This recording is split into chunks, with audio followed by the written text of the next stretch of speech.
Welcome back to AussieVerse Comics and Collectors, ladies and gentlemen, where we are discussing our top 10 DC villains. How are you? It's a long time coming. It is actually. Thank you, everybody, for joining us. As I said, this is AussieVerse Comics and Collectors. If you're new to the channel, please like and subscribe because we are getting very close to our 400 subscriber giveaway where one lucky viewer will be drawn live to get a $100 Amazon gift card. And you can hit us up on Instagram at AussieVerse_comics_collectors, where you can also see our graphic designer who does all of our thumbnails and editing, A51 Designs. Enough of the plug-in. Let's get down to the loving, ladies and gentlemen. Top 10 DC villains. Who's going first? Number 10. Mark. Yep. All right. We'll go me first. So this is my type of top 10. I love me villains and I love DC. So this was very hard for me. My short list was not short. Very low. What was that? Your short list wasn't short. No. So I'll start number 10. Probably something that a lot of people will have up there, but I just squeezed him into number 10 because everyone's got everyone loves him. Is Lex Luthor at number 10. So love Lex. In certain stories like Forever Evil, he stole the show. He was amazing in that comic book series, and he was very ruthless. Obviously intelligent. He's just a man, but yet he almost beats Superman just by pure intellect. And it's just he's interesting. Like he's up and down. I reckon in some stories, but when he's good, he's really interesting to read. Yep, can't disagree with you there. Sharif.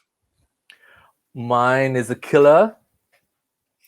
Sword wielding at that. Sometimes with guns. Deathstroke. Enhanced healing, man. One of the dangerous men on the planet. You don't want to be caught in his crosshairs. What's a better Deathstroke run, the New 52 or Rebirth? I don't really read him, so this is based on a general idea of who this Deathstroke is. I only asked. Sorry. I'll go on. I read the Rebirth one, Christopher Priest. I got about halfway through it and I cut it. Christopher Priest is a different type of writer. Like he's kind of he likes to put things in future, past, and that, and he doesn't tell you quite. And he confused me a little bit, so I dropped it. So I asked, someone may have recently purchased the Rebirth omnibus. I've never read Deathstroke, and to be honest with you, I actually thought it was the New 52 omnibus, but that one it seems to be out of print. So yeah, I've gotten that one recently, so that'll be my first foray into Deathstroke. Steve, number 10. Yeah, something a bit out of left field for me. A guy who got really smart because he almost got hit by a rock. Vandal Savage. Really interesting character. Started off as obviously as a caveman, really got hit by a meteorite, got smart, and just the way he's had his fingerprints on all sorts of stuff throughout history has been really, really interesting to see how he's sort of woven his way into a few different things. And he's a pretty cool character. If you don't know much about him, it's worth having a look. Yeah, good call. Agreed. My number 10 is because I love it when heroes go dark. So I love the dark counterparts of villains. So my number 10 is Zod. All hail Zod. Good one. I've always really dug him. Zod, man, bad Superman. Mm-hmm. Don't forget to kneel before him. Number 9.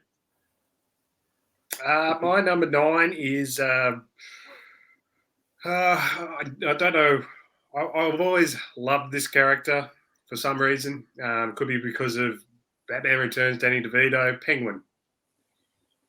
I actually really like Penguin. Whenever he pops up in a Batman comic, I get excited because I do think that he is a pretty worthy foe, just purely because people underestimate him. Like they just look at him and they just go, "Well, what can he do?" But he's ruthless. Like he doesn't give any shits. He will kill you if he chooses to, and you know he's smarter than people give him credit for.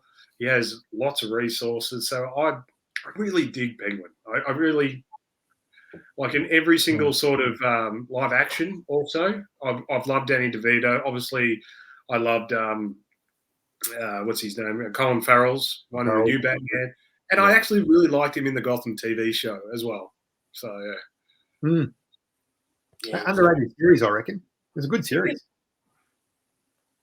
Yeah, he was really good in that. Sharif. This next villain isn't really what do you call it? A role model, because he uses performance enhancements. He doesn't really talk really well. Bane. But you know, in the recent storyline, City of Bane, dude, he's got brains and brawn. He took over the city. Yeah, pump yourself up with Freud's and go at it. That was a good story. When you read Bane now, do you just hear Tom Hardy's version in your head? Yeah. It doesn't help after the Harley Quinn series as well, the cartoon series. Yeah. Oh, yeah, similar, yeah. The accent, yeah. I reckon Bane could get a job working in a supermarket doing the price checks. Oh my god.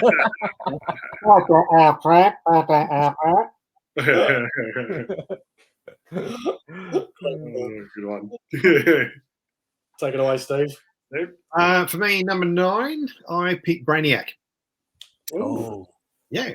So I know probably a few other people might have him a bit higher on their list potentially, but no, it's still a very, very cool villain. I actually really like him as well in the Injustice game, and the if you ever get a chance to watch the cutscenes of all the Injustice game together, it goes for a good hour and a half or something.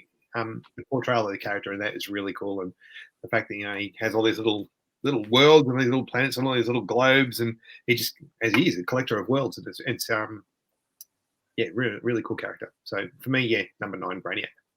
I think it's an absolute travesty that it's 2022 and we still haven't seen Brainiac in a movie. Yeah, agreed. I mean, like you've got to up the ante for a Superman movie, don't you? And Brainiac's the perfect candidate. Yeah. So, did you know that when Kevin Smith was like hired to do a draft for Superman, he had Brainiac in his draft? Okay. Yeah. Almost. Well, it's such an epic movie, I reckon. You look at the villains that have already been used for Superman. You've got Zod's already been used, Luthor's already been used. To me, the natural next progression would be, Brainiac. On Doomsday's been used as well, so Brainiac would be the next one, wouldn't he? Yeah. Good. Imagine if the next Superman movie's villain was Mr. Mixel-Pitlick. Man, that set up to fail if they don't get that right. And then Superman gets saved by the Wonder Twins. My number 9 is another Superman villain, and that is Hank Henshaw, Cyborg Superman. I love it when he appears because, again, it's a nostalgic part of my heart reading from back in the Death of Superman days. He could have easily been a villain that was just one and done, thrown away. He served his purpose, but then they really made him a huge villain with the whole Green Lantern destroying it of it all, and it's really, really cool, man. I mean, I even just recently read Superman versus Terminator, and who was the baddie that teamed up with the Terminators? Cyborg Superman, you know. And yeah, it's really, really cool. I love it when he's around. Yep. Yeah, Well, actually, really agree because my number 8 is Cyborg Superman. Hank Henshaw. Yeah. Everything you said, Bo, and I think I would have to put him up there as my favourite looking character of all of the universes of comic universe. I reckon he looks really cool on paper. But the backstory with Hank Henshaw and stuff like that, it's kind of like a copy of Fantastic Four, but gone wrong sort of thing, and how he sort of turns into just an entity that can go in and out of like light switches or something like that. And he goes into the TV and he's trying to talk to his wife for that. And she thought she was going crazy. She committed suicide in front of him, and just like, oh, it's brutal. Like, and yeah, and there was the end of the Rebirth, action and Rebirth, where instead of putting him in the Phantom Zone, Superman puts him in his most memorable moment so he can be happy for the rest of his days. And it was having dinner with his family and stuff like that. So Oh, that is really touching. Yeah. Yeah. So what was that in? Hey? What was that in? That's in the Rebirth action. So God, I'd love to read that. Okay. Yeah. It's a whole story arc with him. So yeah, definitely pick it up. It's good.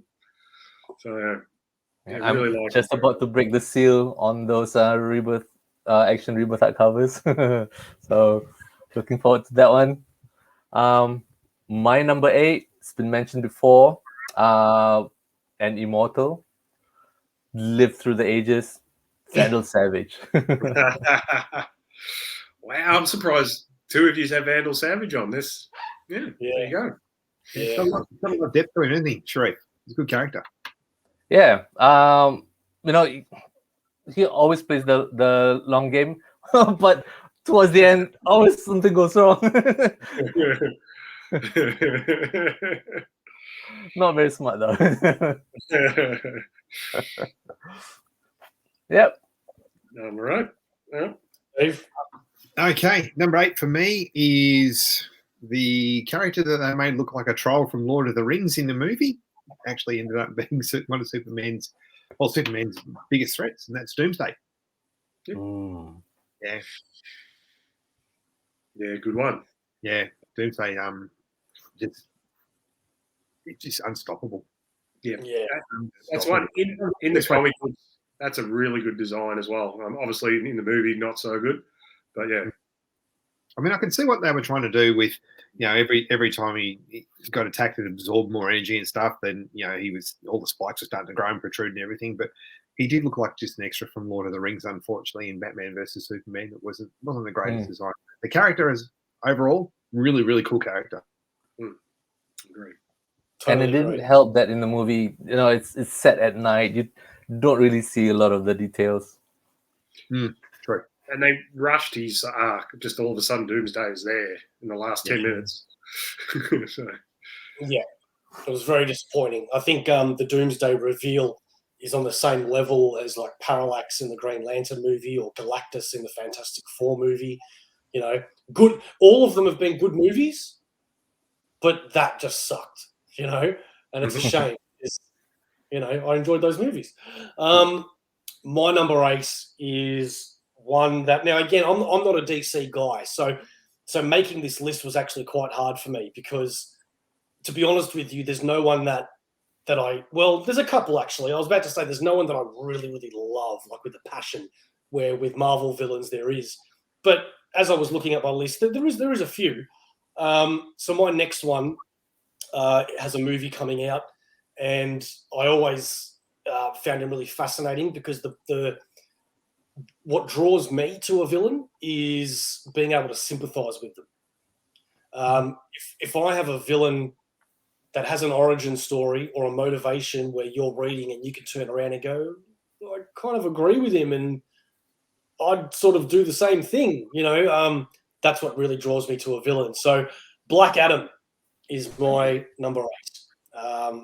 Yeah, can't really argue with his way of thinking sometimes. Yeah, agreed.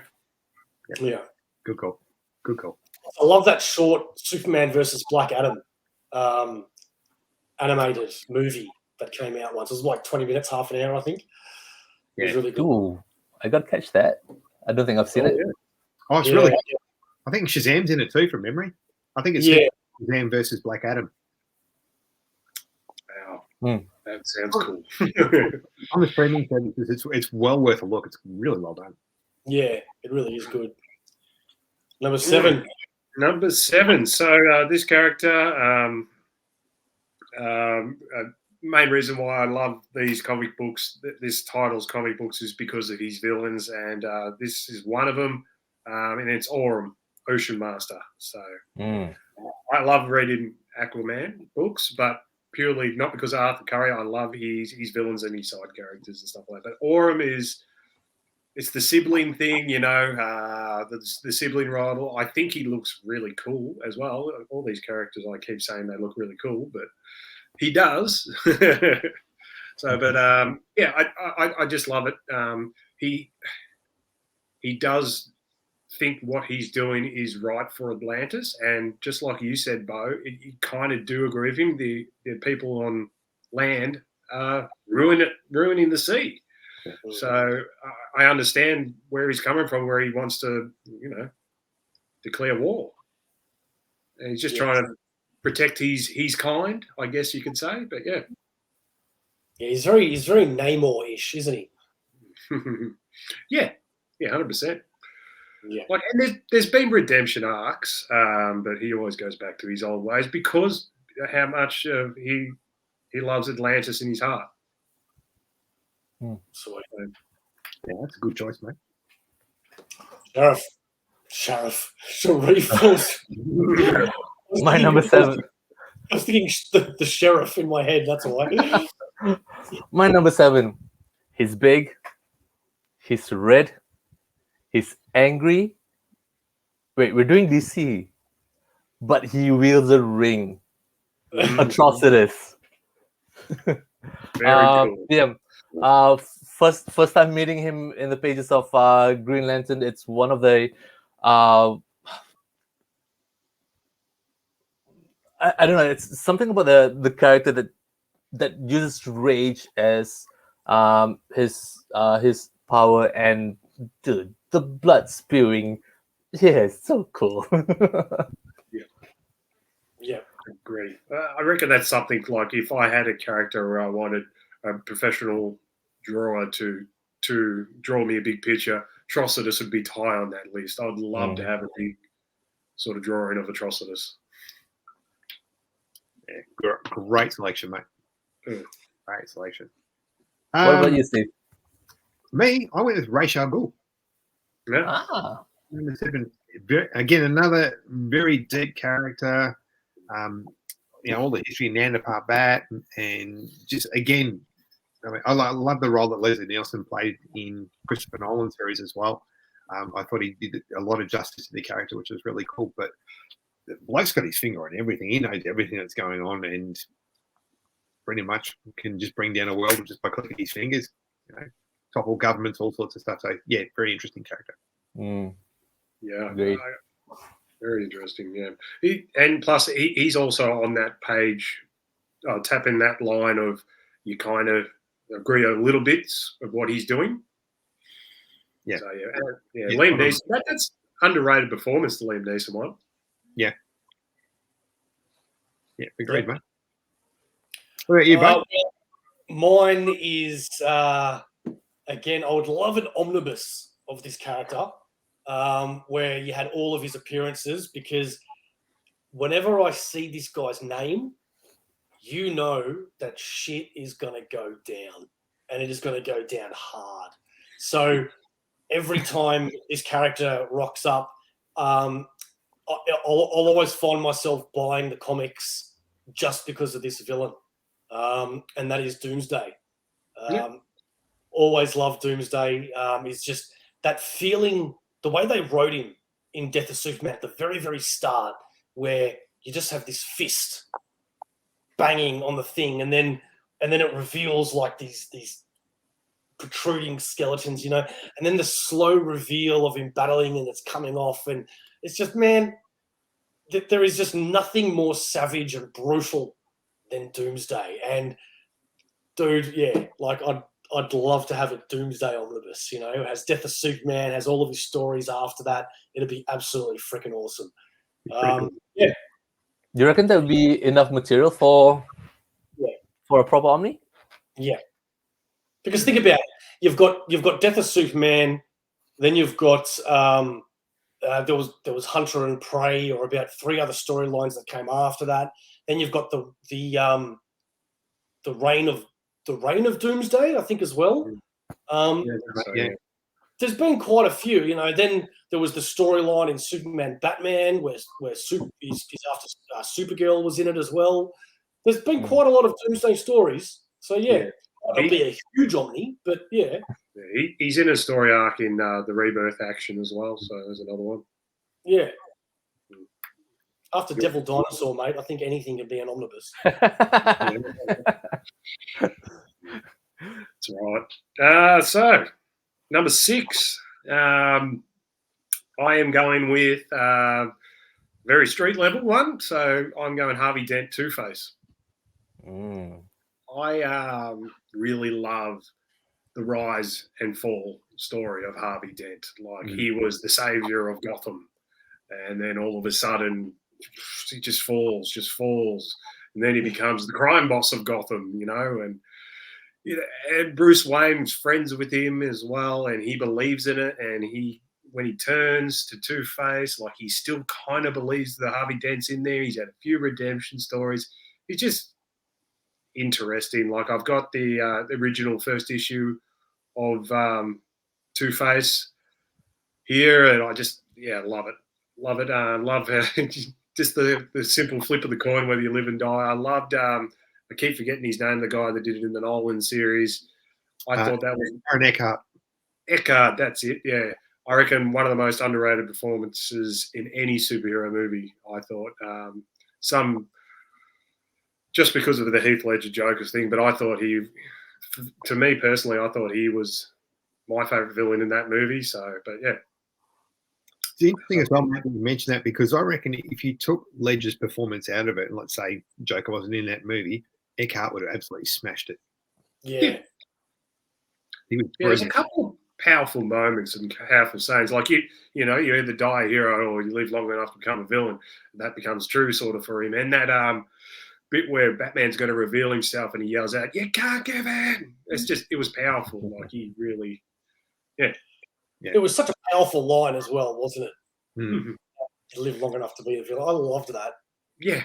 Yeah. So that's almost tattoo worthy.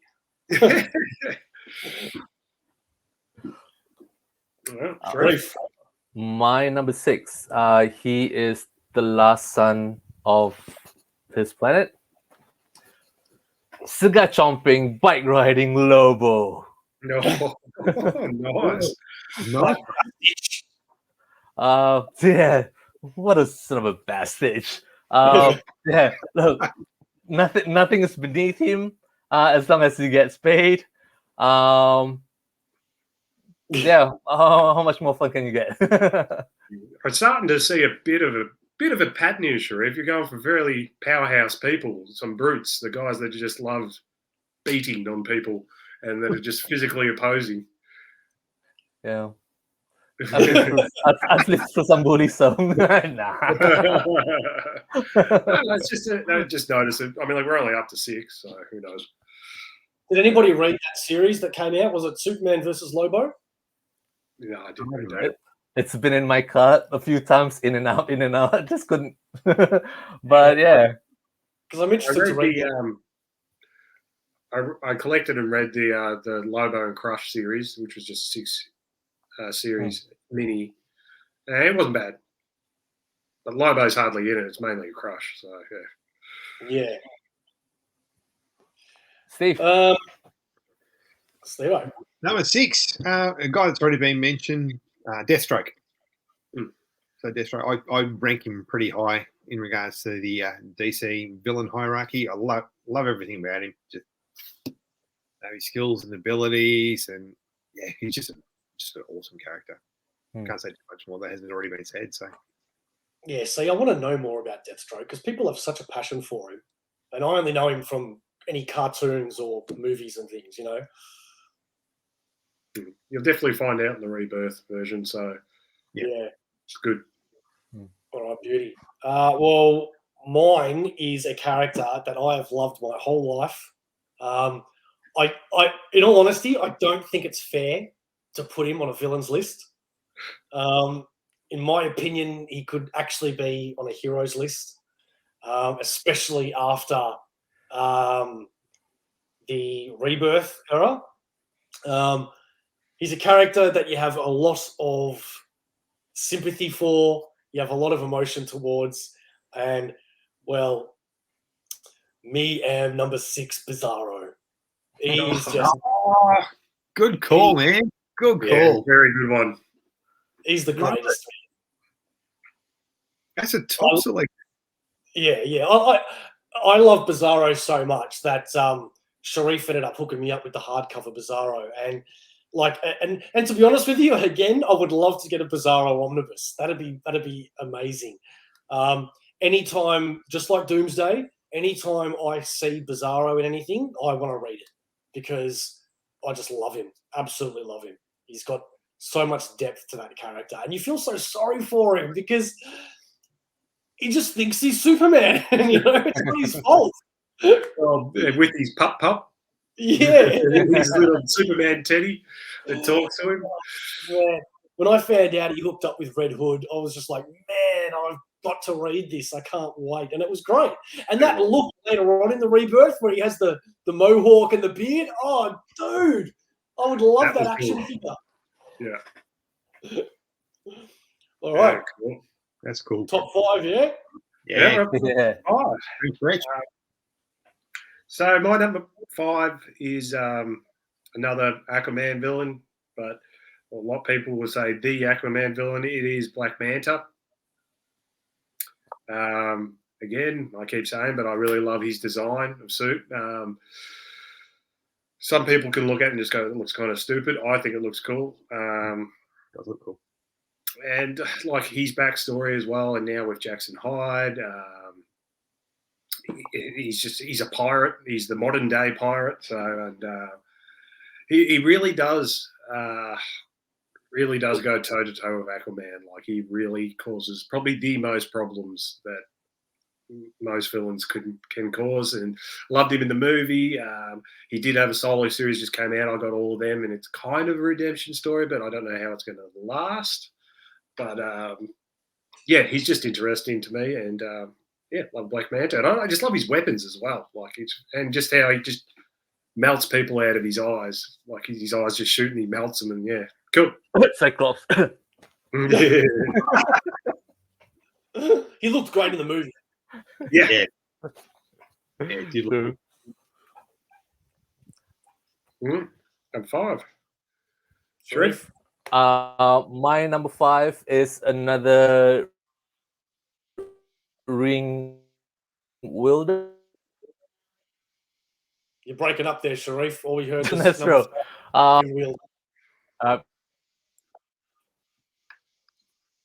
Sinestro, I think I heard. Well, he looks really happy with whatever decision he's made. Not yet. I'm doing this again. Yeah. Back. All right, here we go. Oh. Yeah. Dude, this is terrible. Right, while he's sorting that out, let's have a word from our sponsor while Sharif sorts himself out. Comx. Go check him out. This show is sponsored by the Comx shop. Check out comx.cx for all things Comx and find out what Comx is all about. Then head over to comx.shop to pick up a variety of Australian comics from multiple creators and publishers, all for one flat postage rate. And don't forget to check out the Comx channel on YouTube. We hope you enjoyed the show. And he's back. Sharif, go for it, mate. All right, let's hope Sinestro. Oh shit. No, you're still with us. Don't worry. He's still with us, yeah. Yes. Yeah. Keep going, mate. Yes. No. Yep, you're still with us, Sharif. Sinestro.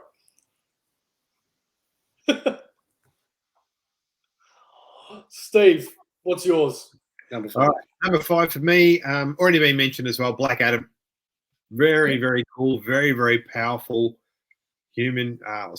Very, very powerful person. I love the whole Protector arc that nothing matters but Kahndaq.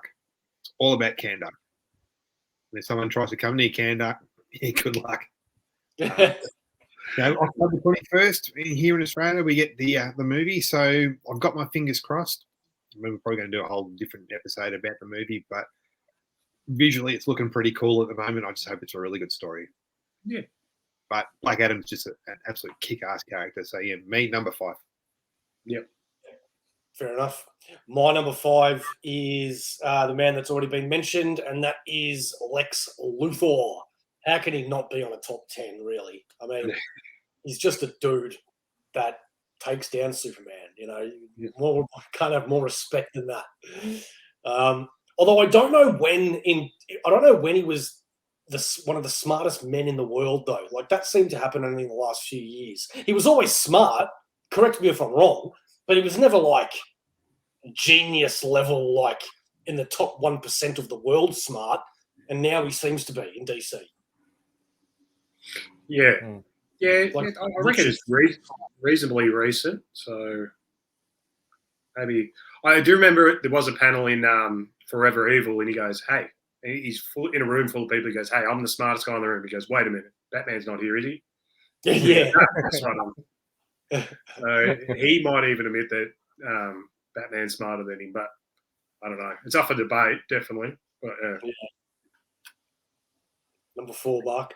Number 4. Now, this one's an interesting one, and I have mentioned him on this show a couple of times because I just recently read his series, and he's always been one of my favourites. Well, obviously, number 4. This is not new, him being up this high. He's kind of an anti-hero, I guess, as well. He's definitely not a full-blown villain, but this is the Shade. Interesting. Yeah. So the Shade is like he's a JLA sort of Richard Swift. So he's he can move through like shadows. He owns like the Shadowverse. He can move in and out of shadows. He can suffocate people with shadows and stuff like that. So he's immortal. So he's been around hundreds of years as well. I think only about 100, 150. So in his solo series, you go back in time jumps and see what he did in the past and stuff like that. It's really good. Like similar to what we've said before, like he wants people to know he doesn't care, but deep down inside he does, sort of thing. So he does have a good heart, but just sometimes he gets sick of people and he kills them. So bad people. I've never seen him actually. Well, I'm sure he has because he has been a prominent villain for quite a while. But yeah, he's in the Stargirl TV show right now at the moment as well. Oh, cool. So he's really cool in that. He wears a top hat. He's got a cane. Respect. Yeah, exactly. Classy. Exactly. He looks like he's from the 1920s still, and he's got a I don't know. I've seen him in a Flash arc. I've seen him in a Hawkman arc, and obviously he's did Justice Society, a couple of arcs in there as well. So yeah, he's cool. Sweet. Sharif, before you tell us yours, did you want to go on about Sinestro at all? Because you had the internet issues, and I just don't want to cut you off in case you had something to say. Let's move on. Since my connection is still good. My number 4 it's just been mentioned. Black Adam, statesman, magic wielder, lightning. Do not cross paths with him. Look, he's one of the many powerhouses in DC, and most times with him, I can get where he's coming from, especially the things that he does, it's just to protect his people. Yeah. Mhm. Yeah. Steve-O. I went Lex Luthor for number 4. So I put him pretty high because I think he's a very, very important villain in the whole DC universe. Question for you guys, though, because I don't know a lot about him, but I know just how important he is. What did Superman ever do to him to piss him off that he has to keep going after him all the time?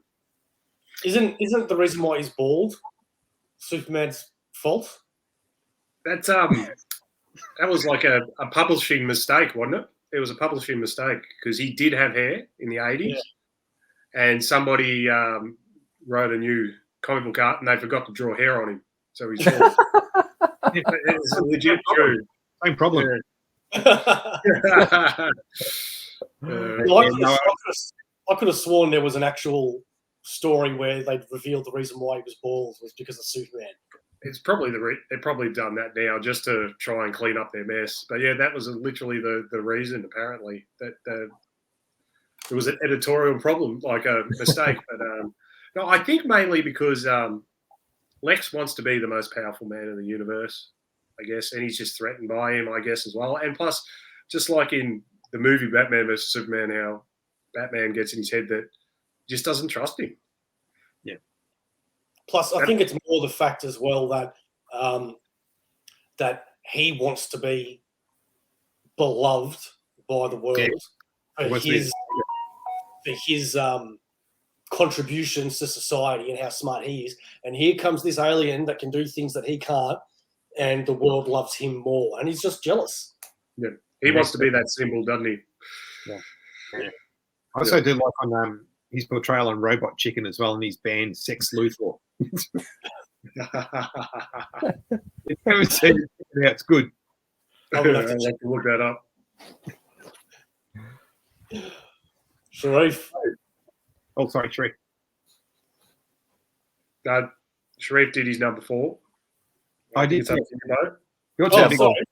Sorry. Don't know why I skipped myself and went through Sharif. Anyway, mine is the Riddler, the greatest Batman villain of them all. I've always loved the Riddler. I've always been a huge fan of the Riddler. I've always found him fascinating. And for years, I always wanted another version of the Riddler other than Jim Carrey. And we finally got one, and it was great.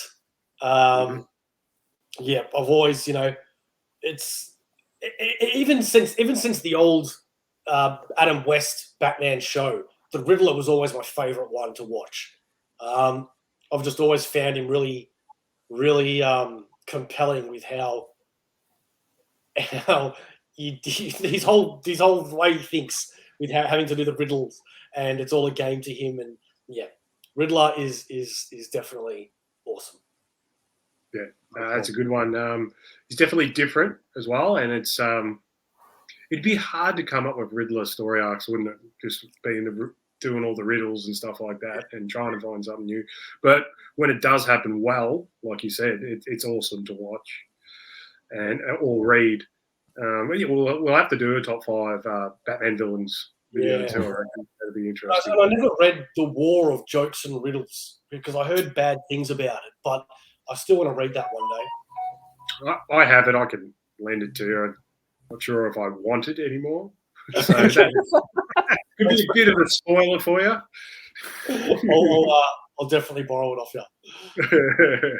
So, I don't know the guy that actually played him in Gotham, but I thought he did a really good job of the character as well. Yeah, how he used to work with the police or GCPD as well. I thought that was an interesting take on it as well. Yeah, it was really good actually in Gotham. I agree. It's a cool one. All right, so top 3. So I'm going to go number 3 is going to be my favourite Batman villain. It is Mr. Freeze. So Victor Fry. So just the sympathetic story with it, with his wife, and just how he always just wants to cure Nora, freezes her, turns into Mr. Freeze himself, and he has to wear the suit. to keep himself at a certain temperature. The only one knock I've got on him is that that's all he has. Like you can't. And when they do find a new way to write it, it's kind of just feels like it's recycling the old story, because that's all he pretty much has. It's a good story. Don't get me wrong, and I would love for a proper version of this to come out in the movies, because I reckon they could really go emotional on that. Yeah. They've got an opportunity to make a really emotional, people feel for the villain type movie on their hands if they chose to go that route. And I think the actor would be important too, because you do really need to feel that emotion. But in saying that, yeah, I love Mr. Freeze. Most comic books where it comes up, even if it's not on my list, like you, Bo, you said sometimes I will pick it up just to read, because it's just Mr. Freeze. I want to know what's going on with him, or know if there's something new going on with him. And there was a story arc James Tynion did where Nora actually gets freed. Yeah, I wanted to ask you about that, actually. What happened there? Turns out she's really evil. She can murder heaps of people. Was she evil before or just after? I think after, because what happened, it was the year of the villain. So Lex Luthor was this computer generated, and he gave a major villain in every series that was going on the number one wish that they want to have. So, the Batman title, Detective, had Mr. Freeze, and that's what he wished. But everything comes as a cost, like most things in a wish, and that's what came. She turned out to be a murderous bitch and almost tried to murder her own husband and Batman. So Batman teams up with Victor, and they try and take her down. Oh, really? Yeah. Wow, that's cool. Wow. It wasn't a bad story arc. I do have to admit. I was just going, oh, really? But then it got kind of cool. Yeah, I wouldn't mind reading that either. Yeah. Great.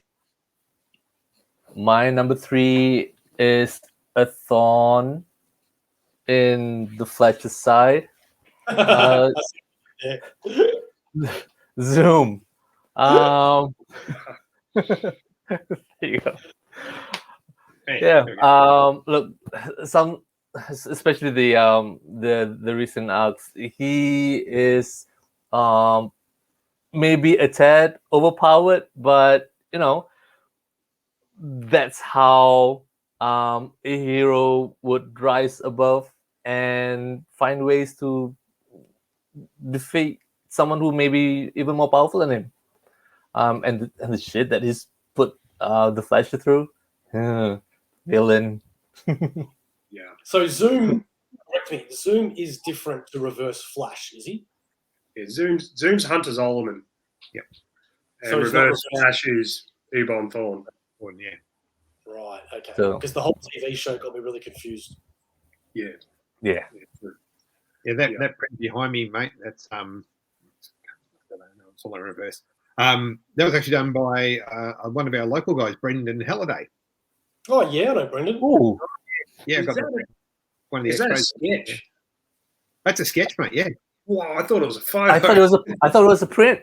Yeah. Wow. Yeah, well, it's not a sketch. It is a print of his sketch, but it looks awesome close up. Yeah. A cracking job. I actually bought that mask as well. Oh, yeah. Yeah, that would look cool. Yeah, it is. It's a great improvement.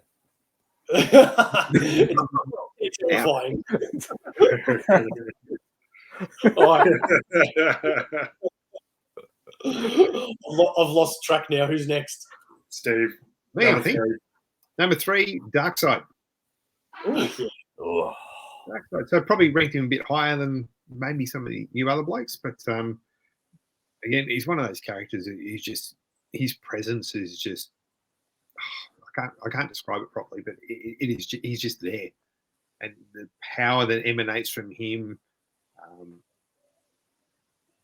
all these parademon armies and all that sort of stuff, and he's just his presence. That's all I can say. His presence. He's just, he's really scared the living shit out of you. Yeah. It is hard to not have Darkseid on the list, I admit. Oh yeah, I agree. That's why I put him pretty high. Yeah. Really hard. And we go to the Snyder cut. Like I literally, when I watched that the night it came out, Like I got goosebumps when he jumped out of the plane and just went exploded. And then when he got the Omega beams out and was killing the Atlanteans with it, I was going, oh, this is so cool. Number 3 for me is Sinestro. You know, I don't know what to say about it because I think it's already been said. But yeah, Sinestro, I've got a huge, mad respect for. From green to yellow to white to green again, back to yellow. You know, dude's a beast. Dude's just awesome. And what a forehead. Kind of like Deathstroke. I reckon he could hold his own title and an ongoing too. Like it wouldn't even be a mini. I reckon he's that. He did for a while. Yeah, that's right. That's what I mean. Yeah. Yeah.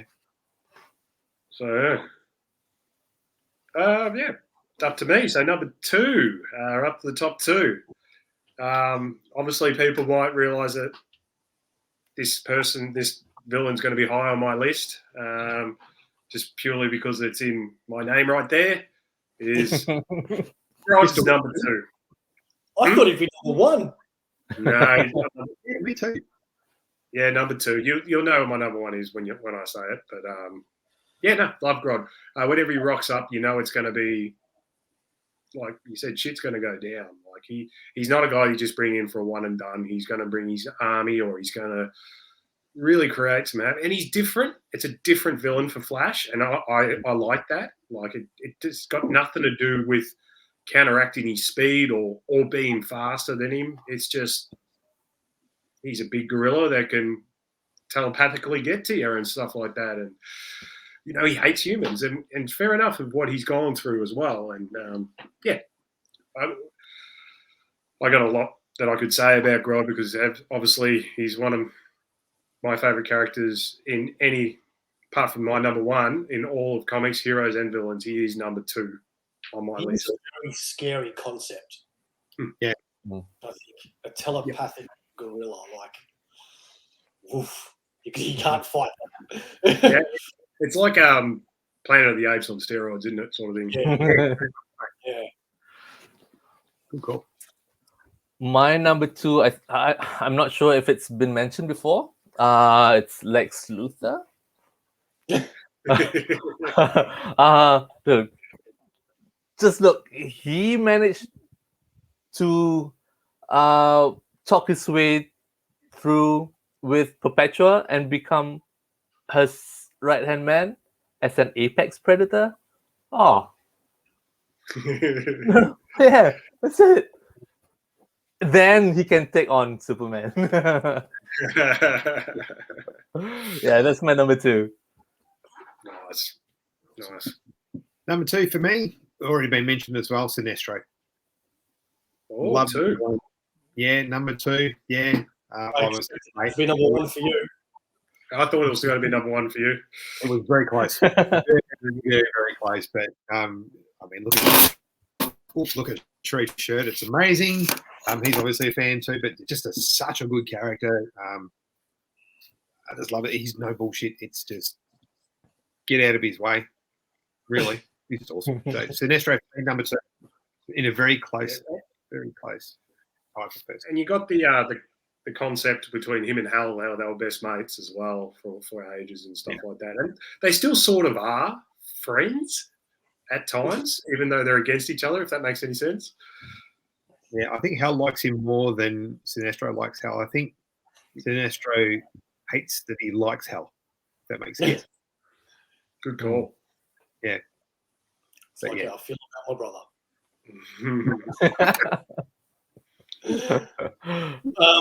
My number 2 was going to be a different character, but before the show, we discussed if it was going to be anybody that the DC that DC owns the license to, or whether it was going to be in the DC universe. So we agreed we're just going to make it the DC universe. So special mention for Skeletor, because DC owns He-Man and Skeletor is just freaking awesome.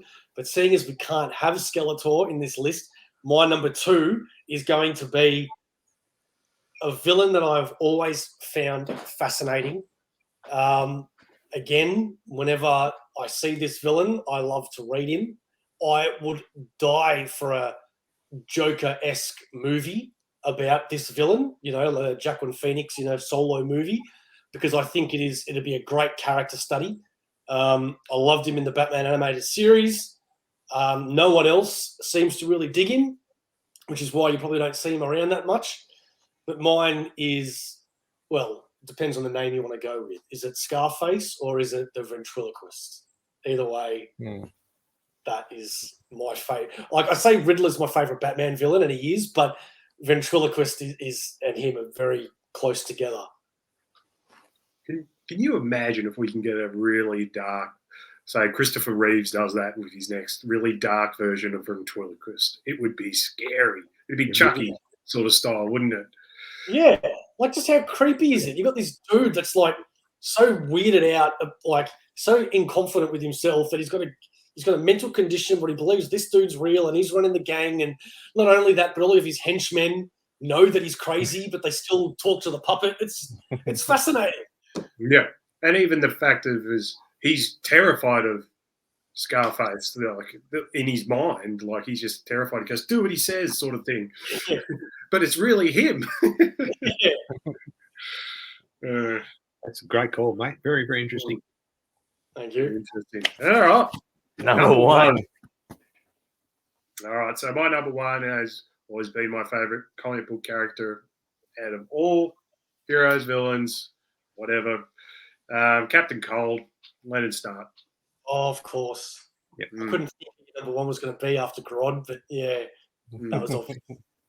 Yeah, always loved Captain Cold. I love his sad backstory of abuse. He has a sister that he loves. Like, he's not always that bad. He does have a code. He doesn't like to kill and stuff like that. To be honest, and a lot of times when he's the villain against the Flash, he just wants to beat the Flash. Like I don't know if he's in it for stealing money anymore. He just wants to be able to be the person, like Lex, to be the person to outsmart him and beat him. He just wants a win, basically. He's been kicked around his whole life as the loser. He just wants a win in life, and this is the best way he thinks he can get it, by being a criminal, because it's something he's had to grow up with, I guess, in the end. So, and it's always interesting when a Captain Cold story arc comes along, because it's going to have some sort of emotional level to it. So, and that's what I absolutely love and dig about Captain Cold in every way. Always makes me wonder how you have these villains that just want to win, then just give him a win. So then he gets what he wants and he F's off. And you never have to see him again. Defeating him.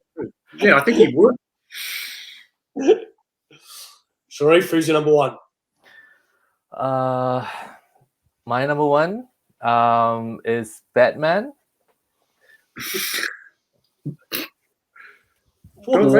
Once he kills the Joker and he inhales the Joker fumes, and he becomes Batman who laughs. Yeah, dude. When you don't have to imagine what Batman would be like if he goes dark, because he's there. You can read him. It's no longer an imaginary tale. Dude, I think the first time I properly read him in The Batman Who Laughs, it's scary. Yeah. I just turn on the lights. Yeah. It is That's my number one. I just don't get what he says. It reminds me Judge Death from 2000 AD. You know, the Dark Judges with Judge Dredd. Yeah. Sort of mocked him a little bit on that, but he's a great character. Another one. Sorry, Matt. I was going to say another one that looked really cool on a big sketch, wouldn't it? Joker Laughs. It looked really cool. Yeah, I agree. For me, number one is the Clown Prince. I'll be honest and say to you guys, he's not my favorite villain, but just everything in the DC universe. It's such an interesting backstory. He has his hands in pretty much everything to do in the Batman universe. He's just a really, really interesting, deep, goes on different tangents, all that sort of stuff. Just a really cool character. And he portrays well across so many different media as well, not just the graphic novels and the books and things, but also to, in the movies like Heath Ledger. In the movies was absolutely brilliant. In the video games, he does well. And obviously we all love Mark Hamill and the portrayal he did in the animated series too. But for me, the Joker. For you guys, if you haven't actually seen it, there's a great video on YouTube where they compare an interview with Tom Waits, the artist, the musician, and Heath Ledger, and they believe that Heath Ledger actually modeled the way he portrayed the character on Tom Waits, and they sound so similar. It's really, really scary exactly how close they sound. It was an interview with Don Lane. So check it out on YouTube. It's well worth having a look. It's very cool. That sounds good. Yeah, but yeah, Clan Prince for me, guys, for number one. Take it on, Bo. My number one is a guy that when you read his origin story, you really feel for him. You totally sympathise with him. I'd find it hard to believe that not many people agree with him. He uses blood magic. He's got napalm in his system, and he has the coolest looking cat best friend in the world, and that is Atrocitus. I love that guy. He is just freaking awesome. The Red Lantern Corps in general, I freaking love, man. And I wish that series was still going, Yeah, Atrocitus all the way. I definitely want the Red Lanterns to come back into it somehow. Because they're since the New 52, they've been pretty much missing, and I'd buy the shit out of it if it came out. Makes sense, doesn't it? Yeah. And just the tragic backstory behind how the corpse came around and everything. It's a really interesting. I know there are a lot of people that are really interesting, but Atrocitus is just a really cool character. Yeah. Dexter is brilliant as well. He's Exactly. one of the most dangerous, powerful people in the universe, wielding one of the most dangerous weapons, and he has a cat that hangs out with him. The cat has a ring on its tail. That was that. And you remember in the Injustice video game, you can use the cat. Yeah. Oh, Yeah. sweet. You press the button and the cat starts throwing up on him. I remember with him that there's a really cool, and it's quite sad about how Dexter actually gets his ring. Yeah. A couple of pages, and then just those few panels, and you just see what happens and everything. It's quite a sad story. It is. Yeah, it's one of those ones you sit back and look at it and go, yeah, that's not good. Yeah. That's the way I feel about all the Red Lanterns, though.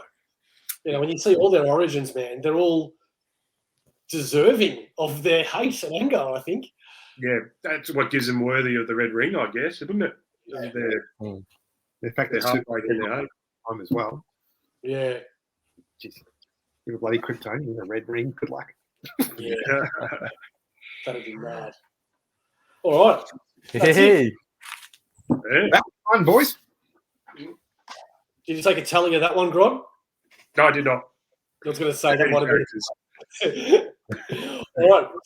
Well, that's it, ladies and gentlemen. Thank you very much for joining us today. This has been our top 10 DC villains. Let us know who your top 10 DC villains are. Do you agree with any of our lists? Do you disagree with any of our lists? And we will see you Monday for the next live chat. And whenever we catch you around again, we certainly will. See you later. AussieVerse for